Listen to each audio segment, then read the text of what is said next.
Hello students. So in previous video lecture we had end up with Rutherford experiment. Okay so in brief एक बार Rutherford experiment को हम लोग summarise करते हैं and फिर हम लेक्चर में आगे बढ़ेंगे। तो रदरफोर्ड एक्सपेरिमेंट से एटम के अंदर न्यूक्लियस होता है इस बात की डिस्कवरी हुई थी। ठीक है, इसमें क्या किया गया था कि gold foil, this is the gold foil जिसमें कि अल्फा पार्टिकल की बमबार्डिंग की गई थी। और अल्फा पार्टिकल्स क्या होता है? पॉजिटिवली चार्ज हीलियम न्यूक्लियस, यानी कि हीलियम में 2 इलेक्ट्रॉन 2 प्रोटॉन और 2 न्यूट्रॉन होते हैं। अगर इससे 2 इलेक्ट्रॉन निकाल दिए जाएं तो बेसिकली He++ बचेगा जिसमें कि 2 प्रोटॉन और 2 न्यूट्रॉन है which is called alpha particles. ठीक है, इस अल्फा पार्टिकल्स को जब ये अल्फा पार्टिकल्स गोल्ड के एटम से कोलाइड करता है तो गोल्ड के एटम पर जहाँ भी पॉजिटिव चार्ज होता है उससे तो ये रिपेल होता है क्योंकि इस पर भी केवल पॉजिटिव चार्ज है, और जहाँ पर भी गोल्ड एटम में नेगेटिव चार्ज है यानी कि इलेक्ट्रॉन है वहाँ पर ये अट्रैक्ट होता है। तो इस एक्सपेरिमेंट में हमने क्या देखा कि most of the alpha particles, around 99% alpha particle passed straight through the gold foil, जिससे ये प्रूफ होता है कि एटम के अंदर लार्ज वॉल्यूम में एम्प्टी स्पेस है। 20,000 में से एक अल्फा पार्टिकल ऐसा है जो कि completely rebounce from their path, and कुछ अल्फा पार्टिकल्स स्मॉल एंगल से डिफ्लेक्ट होते हैं और कुछ लार्ज एंगल से। ठीक है, और जब 1% जो रीबाउंस होता है यानी 20,000 में से एक पार्टिकल रीबाउंस होता है, इससे ये प्रूफ होता है कि गोल्ड एटम के अंदर एक पॉजिटिव चार्ज जो है, गोल्ड एटम के अंदर जो पॉजिटिव चार्ज है वो एक स्मॉल एरिया में कॉन्सेंट्रेट है। ठीक है, विच इज़ कॉल्ड न्यूक्लियस। तो ये हम लोगों ने कर लिया है। अब देखो ध्यान से, एनोड रेज से प्रोटॉन की डिस्कवरी हुई और कैथोड रेज से इलेक्ट्रॉन। प्रोटॉन और इलेक्ट्रॉन के डिस्कवर होने के बाद इनसाइड द एटम साइंटिस्ट इस बात को समझाने की कोशिश कर रहे थे या समझने की कोशिश कर रहे थे कि एटम के अंदर ये प्रोटॉन और इलेक्ट्रॉन कैसे रहते हैं। जैसा कि हम जानते हैं कि इलेक्ट्रॉन पे नेगेटिव चार्ज और प्रोटॉन पे पॉजिटिव चार्ज है, तो नेगेटिव चार्ज और पॉजिटिव चार्ज इक्वल नंबर में हैं, तो ये कैसे रहते हैं। तो इसके लिए पहला जो एटॉमिक मॉडल प्रपोज किया गया था बाय जे थॉमसन। ठीक है, सो वेरियस एटॉमिक मॉडल हम पढ़ रहे हैं to understand the structure of atom, और we can say to understand the stability of atom, how these fundamental particles present inside the atoms. ठीक है, तो to understand the structure of atom मतलब to define the stability of atom, we can say like this also.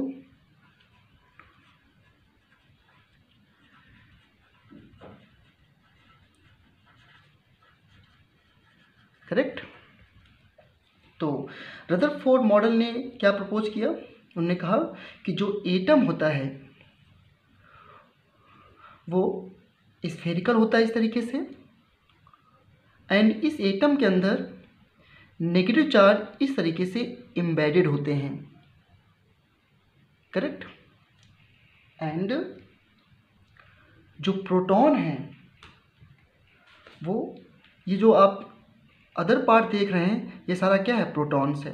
सो ये सब proton है बच्चों, और इन्होंने एटम्स को वाटरमेलन से कंपेयर किया। तो ये जो रेड पार्ट है ये वाटरमेलन का रेड पार्ट है। ठीक है, और इसके बीच में जो इलेक्ट्रॉन दिख रहे हैं ये वाटरमेलन के ब्लैक सीड्स हैं। ठीक है, so this red part is called protons, positive charge, and the black seeds are called electrons. ठीक है, so what he told कि atom is spherical and positive charge यानी कि proton is spread over a sphere in which electrons are embedded like black seeds in the watermelon. And next जो point है is कि atom is electrically neutral. ठीक है, but इस atom में इस मॉडल के ड्रॉबैक क्या थे कि ये मॉडल जो रदरफोर्ड एक्सपेरिमेंट के बाद रदरफोर्ड ने मॉडल दिया था उसके जो कुछ पॉइंट थे उनको ये मॉडल एक्सप्लेन नहीं कर पाता है। तो अभी आपको क्या तैयार हुआ कि द एटम इज स्फेरिकल, इसके अंदर जो रेड पार्ट है that is protons and this are negative charge embedded in the positive sphere inside the atom, right. फिर इसके बाद रदरफोर्ड मॉडल प्रपोज किया गया आफ्टर रदरफोर्ड एक्सपेरिमेंट, ठीक है। So Rutherford model is given after his successful scattering experiment, जिसमें कि अभी मैंने बताया कि अल्फा पार्टिकल की गोल्ड फॉर्म में बम्बार्डिंग करके कुछ कंक्लूजन निकाले थे इन्होंने। तो क्या था ये कि आपको पता है क्या है कि एटम का जो टोटल मास होता है वो उसके अंदर स्मॉल एरिया में एग्जिस्ट करता है, दैट इज कॉल्ड न्यूक्लियस। क्योंकि हमको पता है कि इलेक्ट्रॉन का मास प्रोटॉन के मास के रिस्पेक्ट में निगलेक्ट होता है। The total positive charge of an atom present in small area called nucleus, correct. Whole mass of an atom represent the mass of nucleus, यानी कि एटम का जो टोटल मास होता है बेसिकली वो न्यूक्लियस में ही रिसाइड करता है। क्यों? क्योंकि जो प्रोटॉन्स होते हैं, द प्रोटॉन्स जो होते हैं that are present in the nucleus, और प्रोटॉन का मास इलेक्ट्रॉन के रिस्पेक्ट में काफ़ी ज़्यादा होता है। तो एटम का मास बेसिकली प्रोटॉन के मास और न्यूट्रॉन के मास को रिप्रेजेंट करता है, और प्रोटॉन न्यूट्रॉन न्यूक्लियस के अंदर होते हैं। The volume of nucleus is very small with respect to total volume of atom. ये पॉइंट जो है इस पहले पॉइंट से क्लियर है।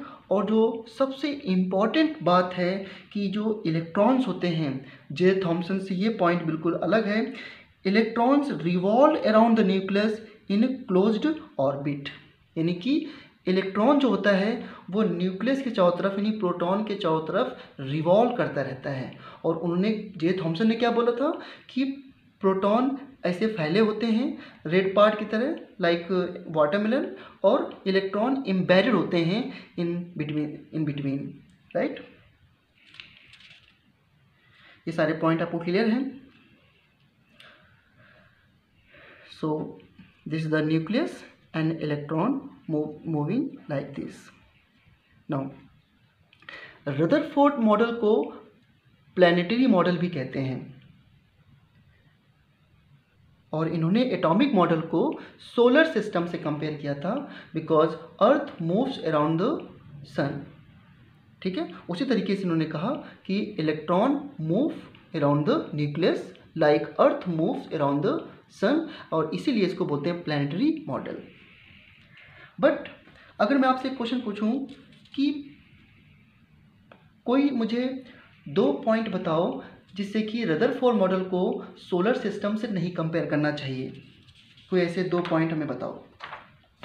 तो आपको पता है कि जो सोलर सिस्टम होता है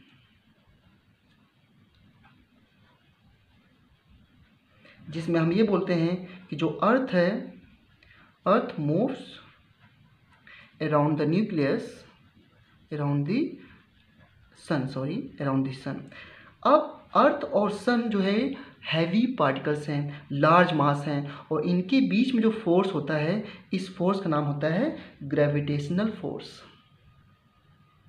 इस फोर्स की वैल्यू आप सीखोगे ग्रेविटेशनल फोर्स, तो मैंने क्या बोला कि ये ग्रेविटेशनल फोर्स होता है। बट जो एटम है, एटम में पॉजिटिव चार्ज न्यूक्लियस हो गया, इसके चारों तरफ इलेक्ट्रॉन मूव कर रहा है, तो पॉजिटिव और निगेटिव चार्ज के बीच जो फोर्स होता है दिस कॉल्ड इलेक्ट्रोस्टैटिक फोर्स या अट्रैक्शन फोर्स, यहाँ पे बिल्कुल इससे डिफरेंट है, this called electrostatic force.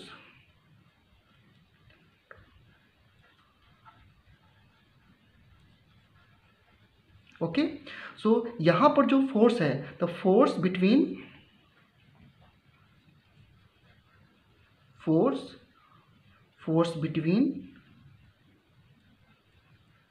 Opposite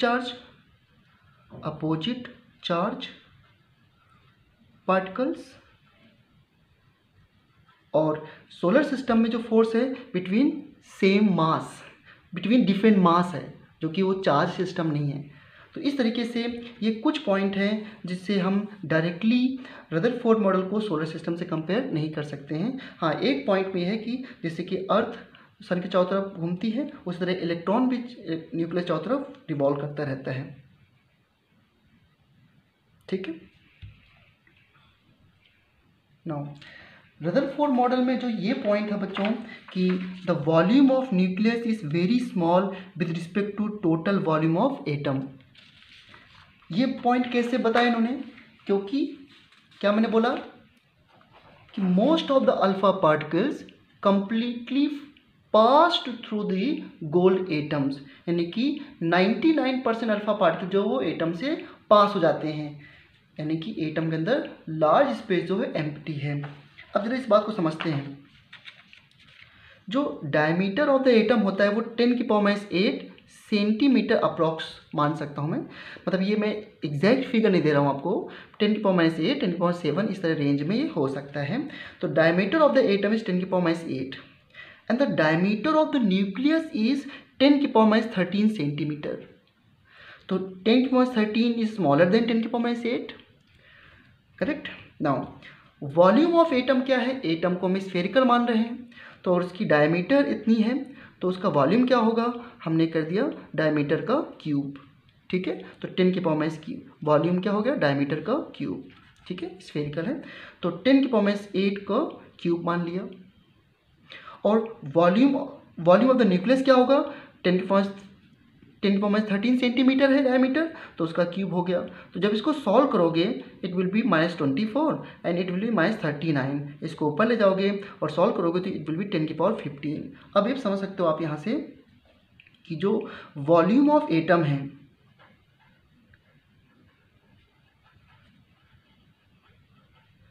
it is 10⁻15 times of volume of nucleus. क्या सीखा आपने यहाँ से कि जो एटम का वॉल्यूम है वो न्यूक्लियस के वॉल्यूम से काफ़ी ज़्यादा है। ठीक है। नाउ ये जो मैंने डायग्राम बनाया यहाँ पर, ये न्यूक्लियस है और यहाँ पे क्या प्रोटॉन है, पॉजिटिव चार्ज है। तो कितने प्रोटॉन हैं, तो लेट अस कंसीडर कि यहाँ पर जेड प्रोटॉन है, राइट। यहाँ पर जेड प्रोटॉन है, प्रोटॉन पॉजिटिव चार्ज होता है और जेड क्या है 1 2 3 इस तरह नंबर में। तो अगर 2 प्रोटॉन है तो मैं लिखूंगा 2 प्रोटॉन का पॉजिटिव चार्ज, यानी जेड की वैल्यू 2 हो जाएगी। तो नंबर ऑफ प्रोटॉन्स क्या होते हैं, एटॉमिक नंबर, इसलिए मैंने जेड प्रोटॉन मान लिया, कोई दिक्कत नहीं। और यहाँ पे क्या मूव कर रहा है, इलेक्ट्रॉन। तो ये मूविंग इलेक्ट्रॉन और इस प्रोटॉन के बीच में क्या होगा, electrostatic force. You know that कि अपोजिट चार्ज के बीच में इलेक्ट्रोस्टैटिक फोर्स होता है। तो इस इलेक्ट्रिक फोर्स की वैल्यू जो दी जाती है फिजिक्स में, वो बच्चों आपको ध्यान रखना पड़ेगा। देखो मैं यहाँ पे एक पॉइंट लेता हूँ फिजिक्स का, ये सब चीज़ें आपको ज़्यादा नहीं पढ़नी है, बस ये कि दो अपोजिट चार्ज अगर r डिस्टेंस पे रखे हों इस तरीके से, q का मतलब चार्ज है बच्चों, तो +q और -q इनके बीच में डिस्टेंस r है, तो इनके बीच में फोर्स जो होता है प्रोपोर्शनल टू Q1, यानी कि ये इसको 1 मान लेता हूँ, इसको Q2 मान लेता हूँ। तो Q1 मॉड लेना है into Q2 divide by r²। ये फार्मूला होता है अपोजिट चार्ज के बीच में फोर्स का, यानी कि simply you can write F equal to Q1, sorry simply you can write F equal to, proportion हटाएंगे कॉन्स्टेंट लगाते हैं K, Q1 into Q2 divide by r²। ये फॉर्मूला आप 12th में फिजिक्स में पढ़ोगे आप, ठीक है। तो अपोजिट चार्ज के बीच में ये फोर्स दिया जाता है। अब यहाँ पर देखो अपोजिट चार्ज इलेक्ट्रॉन पे नेगेटिव चार्ज है और प्रोटॉन पे पॉजिटिव चार्ज है। इलेक्ट्रॉन सपोज मैंने 1 माना है तो -Q2 क्या यहाँ पे इलेक्ट्रॉन, तो मैंने इलेक्ट्रॉन ले लिया, इनटू साइन के साथ नहीं लिखते क्योंकि मैंने मॉड लगा दिया बच्चों। तो E इंटू प्रोटॉन का चार्ज कितना है, 1 प्रोटॉन 2 प्रोटॉन, कितने प्रोटॉन है, तो जितने भी प्रोटॉन होंगे Z इंटू उसका पॉजिटिव चार्ज, यानी कि ZE। अब ZE क्यों लिख रहा हूँ, क्योंकि प्रोटॉन पे चार्ज तो इलेक्ट्रॉन के बराबर ही होता है ना। तो अगर 2 प्रोटॉन है तो चार्ज 2E होगा, बस इस चार्ज को क्या लेते हैं पॉजिटिव, और इलेक्ट्रॉन पे चार्ज को क्या लेते हैं नेगेटिव, बट यहाँ पे मॉड लगा तो ये भी पॉजिटिव हो जाएगा, डिवाइड बाई r², करेक्ट। तो इसको हम लोग क्या लिख सकते हैं, we can write like this equal to K, यहाँ पे के भी लगाना पड़ेगा, K into Z E square by R square. This is the force exist between proton and electron in an atom. This is called Coulombic force. इस पे question नहीं होंगे, बस मैं आपको बता रहा हूँ, ठीक है. और एक बात और याद रखना कि जब भी कोई पार्टिकल इस तरह सर्कुलर मोशन करता है तो उस पर एक सेंट्रीफ्यूगल फोर्स भी होता है. क्या बोलते हैं उसको? Centrifugal force. ये किस वजह से आता है? ड्यू टू सर्कुलर मोशन, ठीक है. और इस फोर्स की वैल्यू होती है F equal to M V square divide by R. अब इन फोर्स की आगे जरूरत पड़ेगी, बस अब मैं इसको रदरफोर्ड एक्सपेरिमेंट को वाइंड अप करता हूँ. तो रदरफोर्ड मॉडल को वाइंड अप करता हूँ. तो हमने क्या सीखा इसमें कि total positive charge present inside the atom in a small area called nucleus, and total mass of the atom represent the mass of nucleus. The total volume of the atom is very large with respect to volume of nucleus.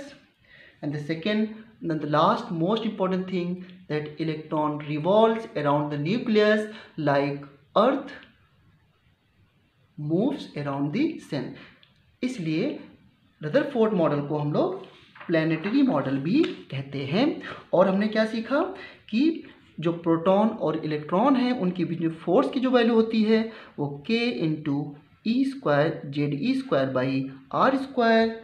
And इनकी ये opposite charge की force की value है. और जब कोई particle circular motion इस तरह करता है तो सेंट्रीफ्यूगल फोर्स होता है जिसकी value M V square by R है, ठीक है. ये फॉर्मूले भी मैं आपको याद करने के लिए इनकरेज नहीं कर रहा हूँ, बस मैंने बता दिया है. अब इस मॉडल में भी कुछ ड्रॉबैक रहे होंगे, तभी तो हम लोग इसके बाद नेक्स्ट मॉडल पढ़ेंगे. तो देखो इसके ड्रॉबैक क्या है.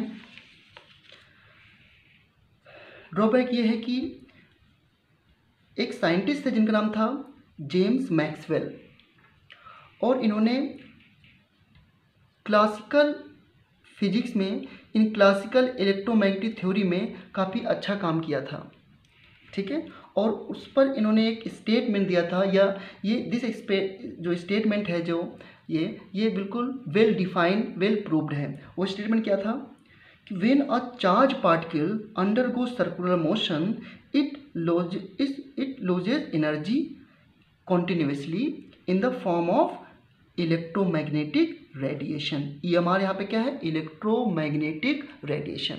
यानी कि जब कोई चार्ज पार्टिकल सर्कुलर मूव करता है तो वो हमेशा रेडिएशन को इमिट करता है, या ऐसे बोल सकते हैं एनर्जी इमिट करता है in the form of radiation.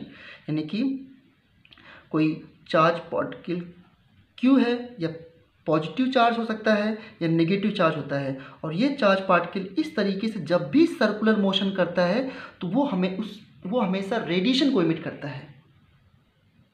And ये बात बिल्कुल वेल डिफाइंड थी. अब आपने रदरफोर्ड मॉडल में देखा कि रदरफोर्ड मॉडल में इलेक्ट्रॉन न्यूक्लियस के चारों तरफ घूमता है. अच्छा, ये जो मूवमेंट होता है चार्ज का, ये अंडर एक्सेलरेशन होता है. तो न्यूक्लियस के चारों तरफ जब इलेक्ट्रॉन घूमता है तो इलेक्ट्रॉन भी तो चार्ज पार्टिकल है, और जब इलेक्ट्रॉन चार्ज पार्टिकल है तो ये भी रेडिएशन को इमिट करेगा. अब अगर ये रेडिएशन को इमिट करता है तो क्या होगा?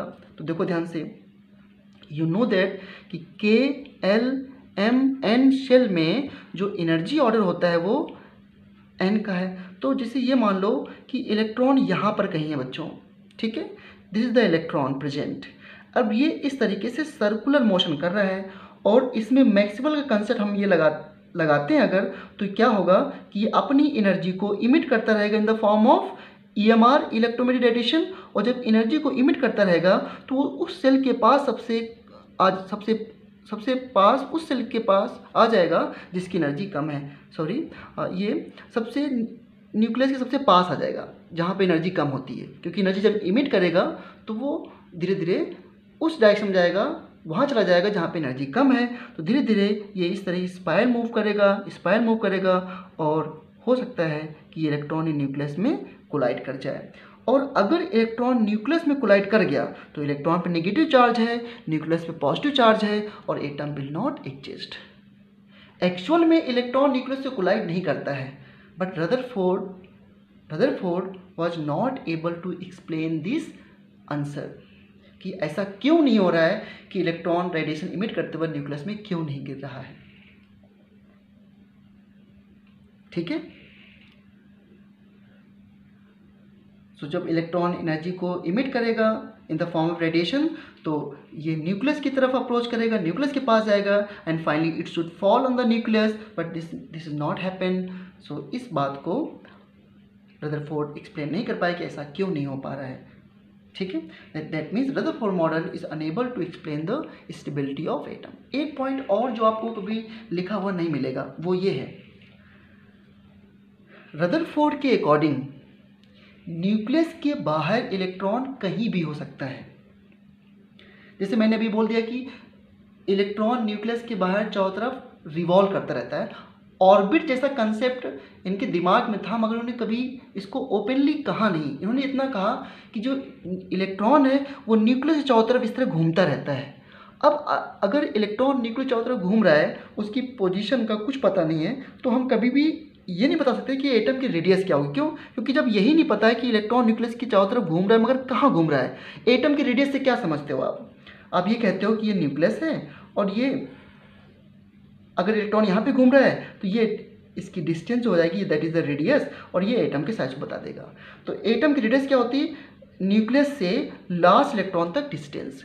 लेकिन जब लास्ट इलेक्ट्रॉन की लोकेशन ही नहीं पता है तो डिस्टेंस कैसे लोगे आप? ठीक है, तो मैं रिपीट करता हूं अपनी बात को। Radius of an atom means या size of an atom means size of an atom means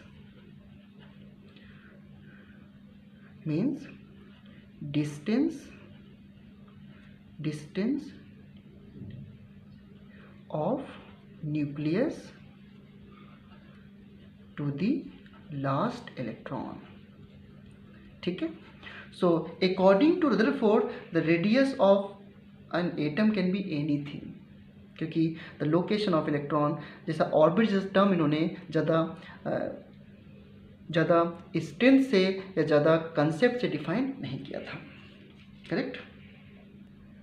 now बच्चों, before moving to the next model, अब एक एटॉमिक मॉडल में कुछ प्रॉब्लम आ गई। एटॉमिक मॉडल ये नहीं बता पा रहा है कि एक्चुअल में क्या पोजीशन है, कैसे एटम की स्टेबिलिटी एक्सप्लेन हो, तो उसके बाद अनदर मॉडल आएगा। और अनदर जो मॉडल हमें पढ़ना है वो है हमारा बोर्स मॉडल। लेकिन बोर मॉडल को पढ़ने से पहले हमें कुछ लाइट के बारे में जानना होगा। लाइट का मतलब यहाँ पर इलेक्ट्रोमैग्नेटिक रेडिएशंस के बारे में, क्योंकि स्ट्रक्चर ऑफ एटम से ये कहीं ना कहीं रिलेटेड है। तो देखो ध्यान से, अब हम लोग बिफोर बोर मॉडल कुछ और हिस्टोरिकल डेवलपमेंट पढ़ने जा रहे हैं। इसके बाद हम लोग ये सब चीज़ें बहुत थोड़ा सा एनसीईआरटी में गिवन है, तो हमें बहुत ही ब्रीफ में पढ़ना है। ये सब फिजिक्स का पार्ट है बच्चों, ठीक है। तो अब हम बिफोर बोर्स मॉडल हम क्या पढ़ने जा रहे हैं? Development related to Bohr model, ठीक है। सो ये क्या है? इलेक्ट्रोमैग्नेटिक रेडिएशन, इसको हम लाइट भी कह सकते हैं। तो एक्चुअल में to understand the structure of atom, the interaction between light and matter is important। आप light and matter कह सकते हो, या interaction between atoms and light is important, ठीक है। And to know the interaction, first knowledge of EMR यानी कि knowledge of light is required। इतना क्लियर है? यस, हम इसको क्यों पढ़ने जा रहे हैं, इस पॉइंट को, या इलेक्ट्रोमैग्नेटिक रेडिएशन क्यों पढ़ने जा रहे हैं हम लोग? क्योंकि हमें स्ट्रक्चर ऑफ एटम को समझने के लिए एटम जो है या मैटर जो है वो लाइट से कैसे इंटरेक्ट करता है, इसके बारे में ब्रीफ में जानना जरूरी है। बट उसके पहले इलेक्ट्रोमैग्नेटिक रेडिएशंस क्या होती हैं। तो डेली लाइफ में जो हम रेडिएशन फील करते हैं, जैसे कि कॉस्मिक रेज, गामा रेज, इस समय बहुत ही टेम्परेचर ज़्यादा है तो हमें अल्ट्रा वायलेट रेज को भी हम फेस करते हैं कुछ ना कुछ। तो cosmic rays, gamma rays, X rays, UV rays, visual rays and IR, microwaves, और एक यहाँ पर आपको नहीं विजुअल है, दैट इज रेडियो वेव्स। ठीक है, तो ये बच्चों ये सारी जो कंबाइन आप सुन रहे हैं ये सब इलेक्ट्रोमैग्नेटिक रेडिएशंस हैं। अब आप कह सकते हो सर ये कहाँ से आती हैं सारी। तो अभी मैं सिर्फ इतना बता सकता हूँ कि थोड़ी देर पहले मैक्सवेल का एक पॉइंट मैंने बोला था कि when ever charge particle undergo circular motion it emit energy in the form of radiations, और ये रेडिएशन वही है जो चार्ज पार्टिकल के सर्कुलर मोशन से आती हैं फ्रॉम फिजिक्स। तो आपको अभी डिफाइन करना है कि ऑल दिस रेडिएशंस और कॉल्ड इलेक्ट्रोमैग्नेटिक रेडिएशंस। अब इलेक्ट्रोमैग्नेटिक रेडिएशन की कुछ कैरेक्टरिस्टिक्स देखते हैं हम लोग।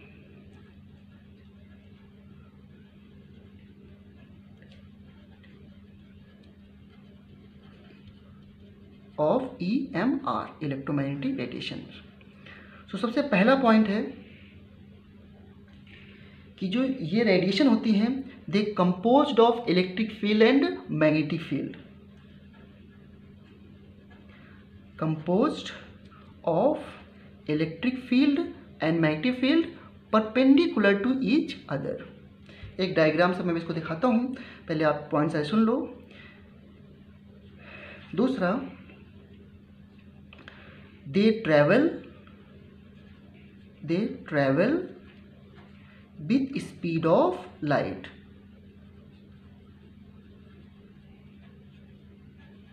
ये लाइट की स्पीड से ट्रैवल करती हैं।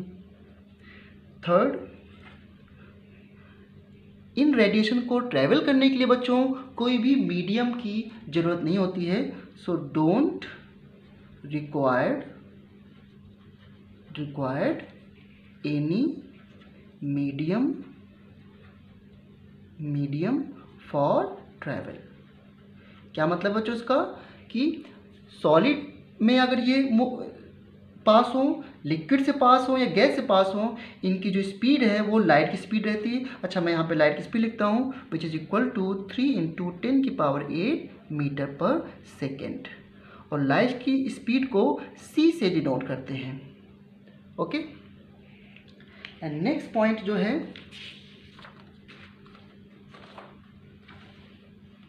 Fourth, they possesses dual nature. ये पॉइंट समझने में थोड़ी प्रॉब्लम हो सकती है। ड्यूअल नेचर का मतलब यहाँ पे है कि जो इलेक्ट्रोमैग्नेटिक रेडिएशन होती हैं इनके दो बिहेवियर हैं। एक पार्टिकल की तरह बिहेव करती हैं, पार्टिकल्स की तरह बिहेव करते हैं, और दूसरा वेव की तरह, वेव नेचर। अब इसको आप मोटा मोटा ऐसे समझ सकते हो कि वेव नेचर मतलब है कि जो वेव की तरह मूव करे। अगर आप वाटर में एक स्टोन डाल दीजिए बच्चों, तो वाटर में देखो आप वेव की तरह ये आपको दिखाई देंगी चीज़ें कि वेव की तरह वो आगे बढ़ता रहता है, मूव होता रहता है। तो पार्टिकल और वेव नेचर को आप इस तरह समझ लो कि जब कोई पार्टिकल इस तरह सर्कुलर घूमता है तो ये वेव नेचर है, और जब वो इस तरह वेव के फॉर्म में घूमे तो वो वेव नेचर है। तो ये EMR की दो कैरेक्टरिस्टिक्स हैं, पार्टिकल्स नेचर और वेव नेचर। अब जरा इसको एक डायग्राम समझते हैं, इसको ध्यान से देखो।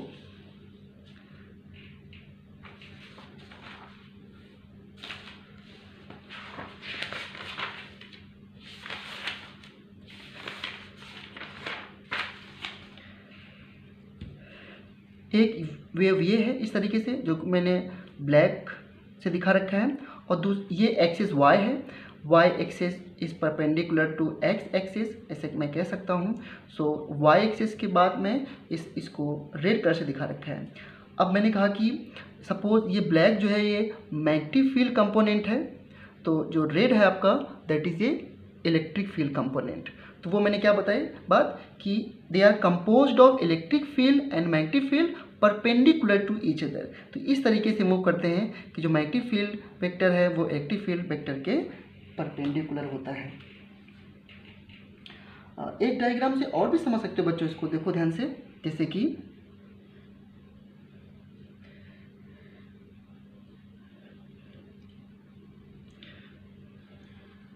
ये है direction of propagation and suppose this is the electric field vector. Okay, then इसको परपेंडिकुलर मैं कैसे बनाऊं? अगर ये इलेक्ट्रिक फील्ड वेक्टर है तो मैग्नेटिक फील्ड कैसे बनाऊं? इसके परपेंडिकुलर है ना, तो this is the magnetic field vector, is the magnetic field vector, magnetic field perpendicular to electric field. इस तरह प्रोपोगेट करते हैं। इसमें ज़्यादा आपको माइंड यूज करने की जरूरत नहीं, सब आप 12th में फिजिक्स में पढ़ोगे सब चीज़ों को, ठीक है। नाउ कुछ और कैरेक्टरिस्टिक्स। अब अगर इलेक्ट्रोमैग्नेटिक रेडिएशन वेव की तरह मूव करती है, मान लो इनका वेव नेचर होता है, तो मैं सिंपल वेव एक बना रहा हूँ इसे। अगर इनका वेव नेचर है तो आपको पता है कि इस पार्ट को आप क्या बोलते हो? क्रेस्ट, और इसे क्या बोलते हो आप? ट्रफ, ठीक है। तो इन दो पॉइंट के बीच में जो डिस्टेंस होती है आप क्या बोलते हो इसको? लैम्डा, ये आपने पढ़ा है। और कितने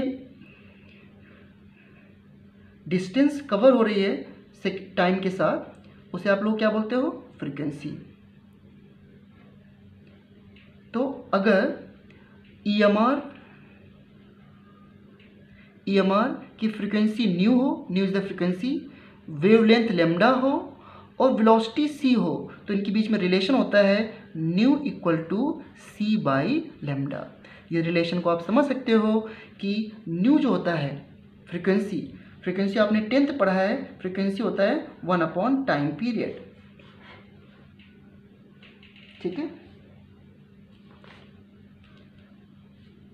फ्रीक्वेंसी क्या होता है? Number of waves pass through a point in 1 second. अब तो सब डिफिनेशन की भी कोई जरूरत नहीं है। फ्रीक्वेंसी इज 1 टाइम पीरियड, यानी कि इसकी यूनिट क्या होगी? सेकेंड इनवर्स, जिसको हम लोग क्या बोलते हैं? हर्ट्ज, ठीक है।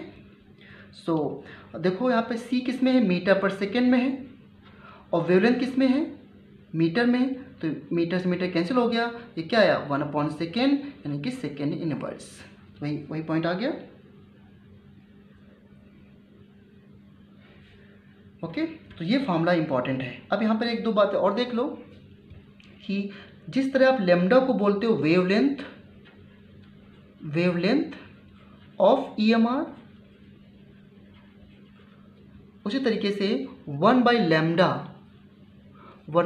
को बोलते हैं बच्चों वेव नंबर। 1 बाई लैम्डा को बोलते हैं वेव नंबर, ये आपको ध्यान रखना पड़ेगा। सो ऑल दिस जो मैंने पॉइंट डिस्कस किए हैं, these are the characteristics of EMR। Let me repeat once again. EMR composed of electric field and magnetic field perpendicular to each other. They travel with the speed of light, don't require any medium to travel. They possess both character, particle and wave nature. And if they associated with frequency nu, speed of light c and wavelength lambda, the relation is developed nu equal to c by lambda। ठीक है, बिल्कुल clear है आप लोगों को? अच्छा बच्चों, एक पॉइंट और कि जो इलेक्ट्रोमैग्नेटिक रेडिएशंस हैं डिफरेंट, इनमें जो वेवलेंथ जो होती है वो वेवलेंथ का ऑर्डर ये होता है। सबसे ज़्यादा वेवलेंथ रेडियो वेव्स की होती है, और यू नो कि अभी आपने एक फॉर्मूला देखा है क्या, कि न्यू जो होता है वो c बाई लैम्डा होता है, यानी कि जिस रेडिएशन की वेवलेंथ ज़्यादा होगी उसकी फ्रीक्वेंसी कम होगी।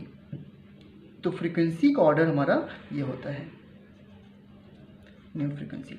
और ये सब जो पॉइंट्स हैं ये आप बार बार पढ़ोगे, खासकर फिजिक्स में और भी रेफरेंस बुक्स में। अच्छा, इसमें जो विजुअल रीजन है, जो विजुअल रेज हैं, जिसे नाम है विजुअल, यानी कि इसको हम देख सकते हैं, तो जो विजुअल रेज हैं वो क्या होते हैं,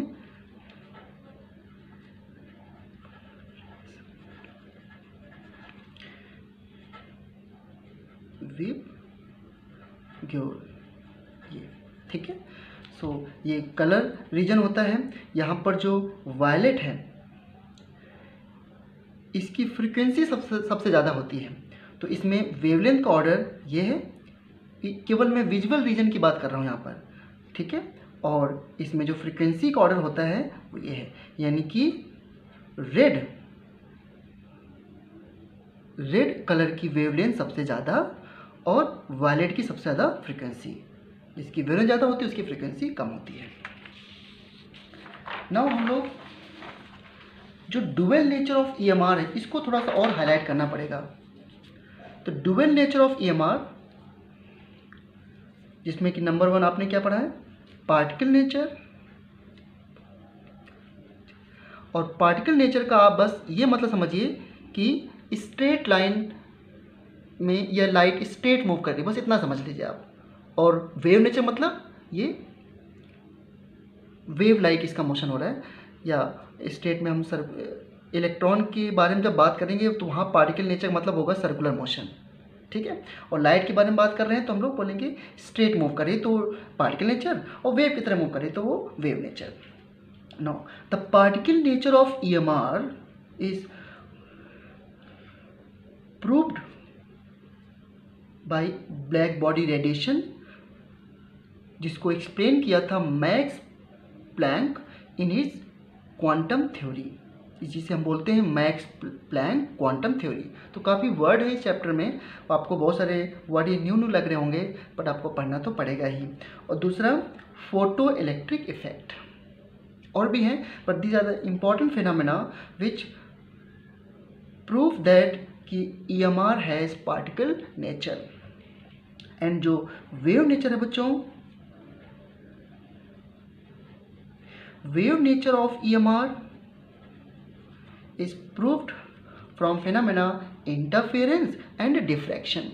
अब बस इनके नेम याद, ऐसा क्वेश्चन आ सकता है कि वो कौन सा फेनामेना है जो EMR के वेव नेचर को प्रूव करते हैं, तो you will say interference and diffraction. अब ये भी आप 12th में फिजिक्स में पढ़ेंगे, बस हमें ये अगर ऑब्जेक्टिव क्वेश्चन बनना है तो बन सकता है। इतनी इन्फॉर्मेशन आपको NCERT में भी गिवन है, बट ये 2 पॉइंट को थोड़ा सा ब्रीफ में पढ़ना पड़ेगा कि what is black body radiation and photo electric effect, ठीक है।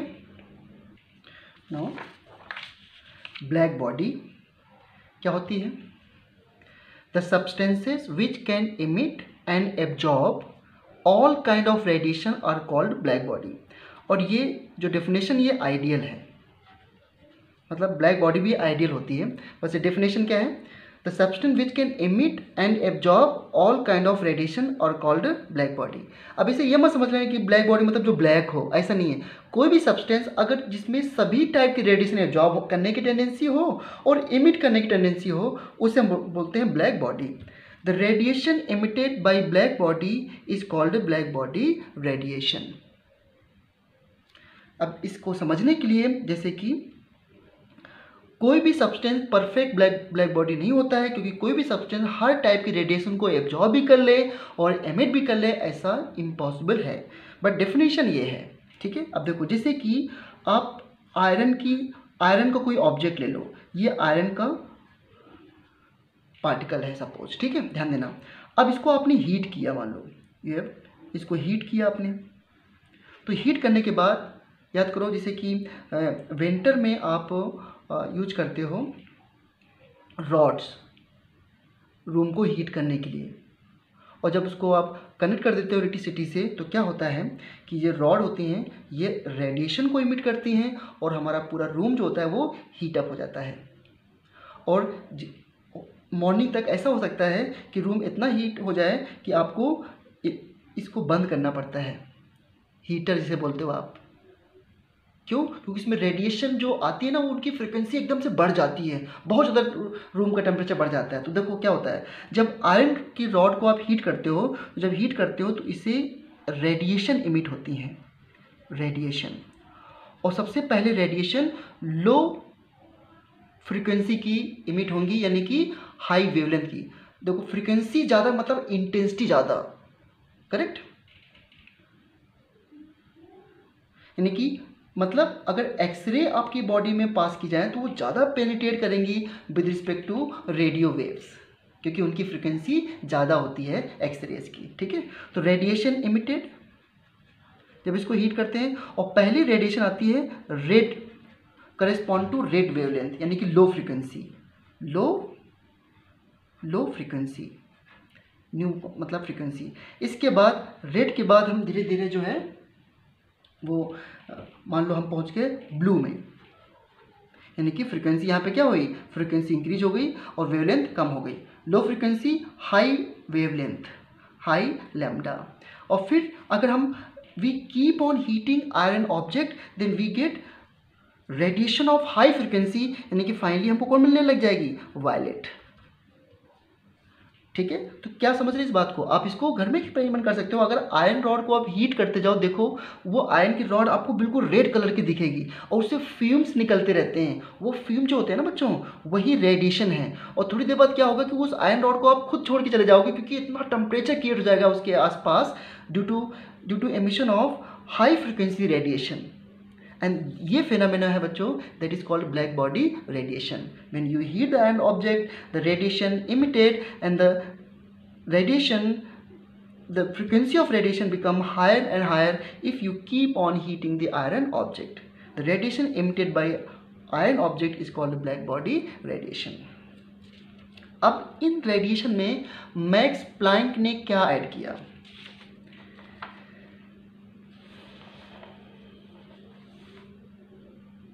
देखो मैक्स प्लैंक बहुत इंपॉर्टेंट है बच्चों। ये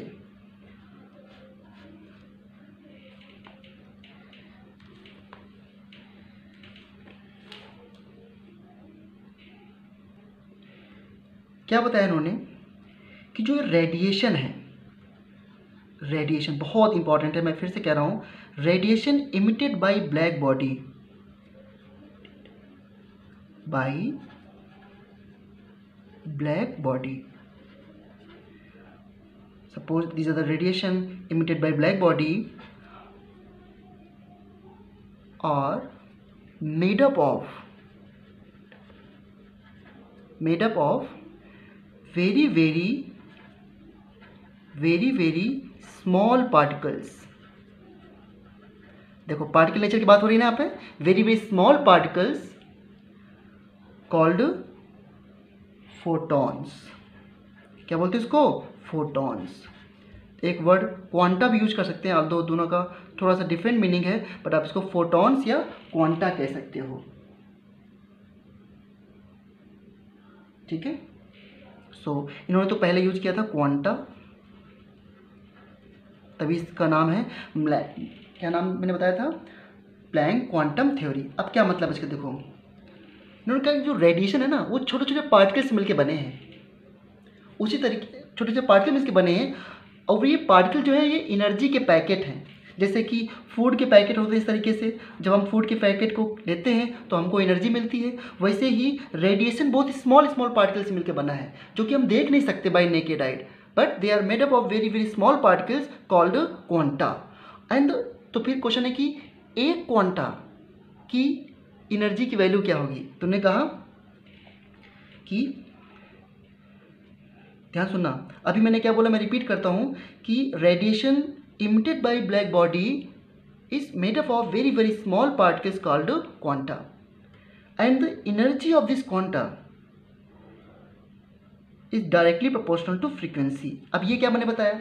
मैंने ये बताया कि अगर आप आयरन के ऑब्जेक्ट को हीट देते रहोगे, हीट देने मतलब क्या होता है, एनर्जी देना, तो एनर्जी देते रहोगे तो फ्रीक्वेंसी क्या होती रहेगी बच्चों, बढ़ती रहेगी। If you keep on heating the iron object and if you keep giving the energy we get the radiation of higher frequency. ठीक है। तो energy of the quanta is directly proportional to frequency, वही बात है। इस proportional को हटा दें तो ये कांस्टेंट इन्होंने बताया, जिसकी वजह से बहुत ही अप्रिशिएट किया गया था। This constant is called Planck constant, Planck constant. और इसकी वैल्यू बच्चों होती है, याद रखना पड़ेगा, बहुत बार यूज करोगे इस चैप्टर में आप, 6.6 इंटू 10 की पावर 34 जूल सेकेंड, ये एच की वैल्यू होती है। एंड जो E equal to H nu है, equal to H nu, this is the energy of one photon. ये वन फोटोन या वन क्वांटा की एनर्जी होती है। यानी कि जो रेडिएशन है, देखो फिर से बोल रहा हूँ, radiation is made of a very very small particles which we can not see, and energy of one particles is equal to H nu. तो क्वेश्चन है कि n अगर पार्टिकल्स है तो एनर्जी क्या होगी, तो energy of n photon, energy of n photon क्या हो जाएगी, E equal to N H nu. तो energy of photon can be 1h nu, 2h nu, 3h nu, 4h nu, इस तरीके से। और इसे हम लोग क्या बोलते हैं, क्वांटाइजेशन। जब कोई चीज़ 1 का इस तरह मल्टीपल होता है, 1 2 3 सीरीज में होता है, तो हमेशा क्वांटाइजेशन होता है, इसलिए इसको बोलते हैं Max Planck quantum theory. And this is the particle nature. देखो पार्टिकल ऑफ वेव को समझने के लिए एक पॉइंट और भी मैं आपको बता दूं, जब हम 1 + 1 ऐसे करते हैं तो बोलते हैं कि 2 हो गया, that is a particle nature. और वेव में क्या होता है, दो वेव को बच्चों अगर आप ऐड करोगे ना ऐसे, तो मिल करके एक लार्ज एम्पलीट्यूड की वेव बन जाएगी। यहाँ पर 1 + 1 = 1 हो गया, मैं केवल एम्पलीट्यूड बढ़ गया, ठीक है। जब इस तरह नंबर में चीज़ें होती है, that is a particle nature, ठीक है। तो दूसरा फोटो इलेक्ट्रिक पढ़ना है, उसको हम नेक्स्ट वीडियो में करेंगे। इसको बहुत अच्छे से आप लोग फेयर में नोट कर लेना है और रिवाइज कर लेना।